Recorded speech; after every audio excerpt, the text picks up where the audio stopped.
Morning folks, today is the day that we are going to be working on the 300 TDI for Simon. I mentioned it yesterday in a quick post. We're going to be fitting, I think today, we're going to do the rock sliders, the Snorkel, the winch bumper, and if we get time, we're going to do the Mantic steering guard as well. So a whole host of things to go on there, and it should transform it and get it ready for its Camel Trophy homage build. So we have got a nice bumper on there, and it has been recently put on, so putting the winch bumper on there shouldn't be any problem at all. And then obviously getting the steering guard on there should be okay. Now these are the sills, so you can see here the other side's worse, but they're not in the best shape. This one's actually not too bad, but on the other side you can see here, look, all the fixings are rotten and it's just coming apart. So the rock sliders will sort all that out, and I think most of the fixings are missing because when I actually did the replacement galvanized sills, you can just see in there on both sides, a lot of the bolts just stripped off. Now we don't need those bolts when we put the rock sliders on because they're mounted differently, but this is what I'm talking about here. So we've got this galvanized sill that's been replaced. Now I know the seat box is a bit rotten as well, but I've said to Simon, rather than replace the seat box, you can do a seat box repair panel actually, which is quite an easy job. But YRM do some really nice covers, stainless steel strip that goes over the top there. It's actually something we're going to be fitting to our 90, so that's something that he could do. But we'll get these off. They're all bolted on. I think at the back here there's an old screw. I mean, it's all really old fixing, so as long as we can get all those off easy enough quickly, we should be good to go. So this is Simon's little 90 that we did do the soft top conversion on, if you've watched the channel for a couple of years. And he was just pointing out to me today, he did something up here. Now, you might know if you've got a soft top, these tend to sag a lot when they're all strapped up. And he just mentioned to me that what he's done is actually put a piece of pipe, so drainage pipe in there. It's not very big, but actually it's just a thin piece of plastic tubing. And he's wrapped his canvas on it, which means that it doesn't sort of sag, which I think is a really good idea, and it's just kept everything really solid. So if you've got a canvas of your own, whether it be an ex-military or a conversion, actually putting like a plastic tube in there, bit of drainage pipe, bit of, you know, plumbing pipe in there, does do the job of actually keeping everything high and out of the way. And you can just see, this is the kind of thing we're talking about, so we could do the same at the back. But there you go. Okay folks, this is the moment you've all been waiting for, the discount code for the summer. So you guys are getting this first, but please feel free to share the discount code as far and wide as you want. This is probably the only discount code we're going to get this summer, so if you're thinking of any big purchases or just general stuff you Land Rover, now is the time to buy. The code for 10% off everything on the LR Parts website is SUMMER10. So I'll put it down below here, SUMMER10. Enter that discount code at checkout and you'll get 10% off everything on our website. Now this discount code will only remain active until the end of Friday evening. That's midnight UK time. So make sure you get on there early to put your order in and get 10% off everything. Enjoy the rest of the video. Okay, so we've got our sill off there. So most of the studs, be honest, all of the bolts just snapped off. Now we're going to clean up that little patch there before we off things up, maybe just put some wax oil or something on some of the areas like here that are exposed now and easy to get to, and then we'll offer up our rock slider. So we've got our big nut off there, off the bulkhead outrigger, and that will go onto that bracket there. Now the next body outrigger we've got will line up with this bracket here. So what I've done is just put some tape on there because we have to drill into this to make the holes. So put tape, masking tape on there so we can mark it when it's offered up into position. Now, I think these might be designed for a 110 station wagon because they've got an additional support bracket here, which is supposed to fit this imaginary outrigger, which we don't have. Now, there are no support brackets in the kit to go between that and that, which is what we're going to need. So we might have to fabricate something up. I'm surprised that there's nothing there. I'm not sure why, but I think it is probably because it's designed for a station wagon.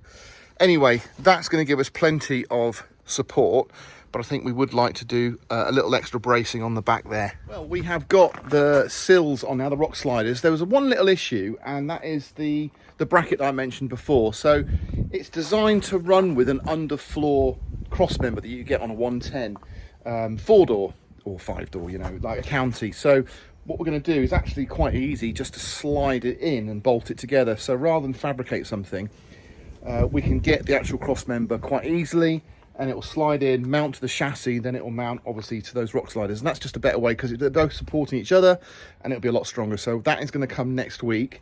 We have now also got the Mantic steering guard is on. We are 1 bolt shy, and that's because the bolt that goes through the steering box support mounting bracket really did look like it was very badly corroded, and we just didn't want to go down that route of being stuck without a bolt in there at all. So that is a job for another day, but it's actually fixed in 5 points anyway, so that is all good. We took the bolts out of here that the jate rings were fixed in with, and they literally disintegrated. They were just like needles in the middle where they just corroded. So obviously that happens, I appreciate that, but I was quite surprised to see that. This is bad, but I have Waxalled all in there, so that should stop that from being an issue too far forward. So we're now going to try and get our winch bumper on.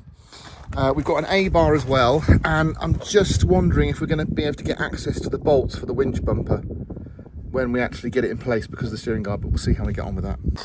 Okay, so we've got a result now with our winch bumper. I'm really impressed with this actually, because I know this is slightly thinner on here, but the actual construction, the thickness, I'll show you on the bumper itself, is actually really thick.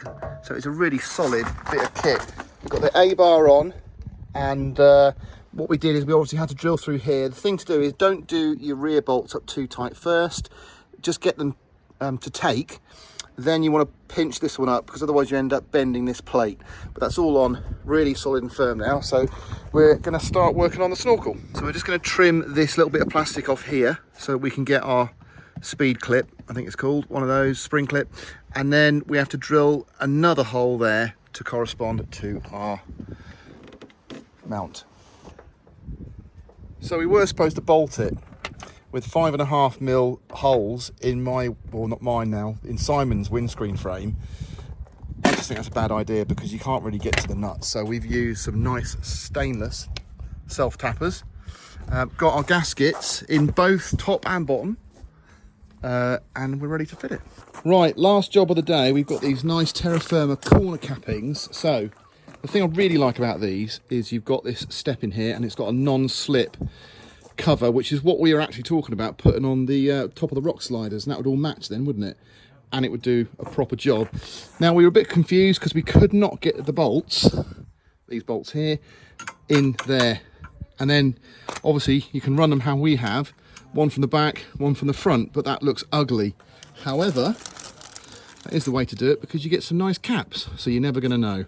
So we'll get these buttoned up and see what they look like. So while these might not be period correct for a Camel Trophy vehicle, they are really practical, and it is the kind of thing probably that if they did a Camel Trophy now, that's what would be on it. But I do like them, I do think they're useful, and we're just really doing a pre-fix at the moment, so everything's been bolted on to see what it looks like, to see if it all works before it's all then stripped down and painted. But I think they look good, I think they really work well. It's a nice bit of kit and they're super easy to fit. It's like a 5-minute job. So we'll spin it round now and have a quick look.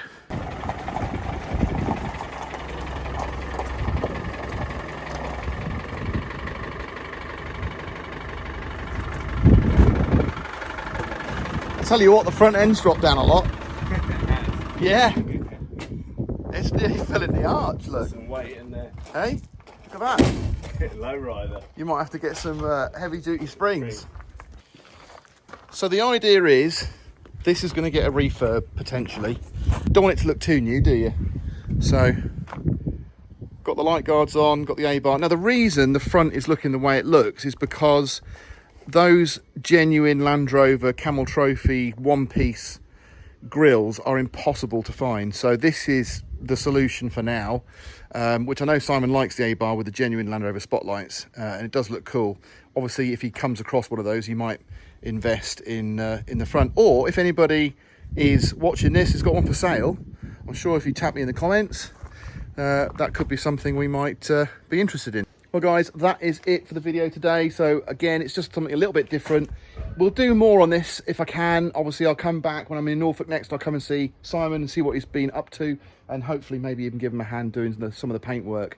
But I know he's got some big plans for it, so we'll keep an eye on this. But for now, thanks for watching. Subscribe if you like what you saw, give us a thumbs up, and I'll catch you on the next one.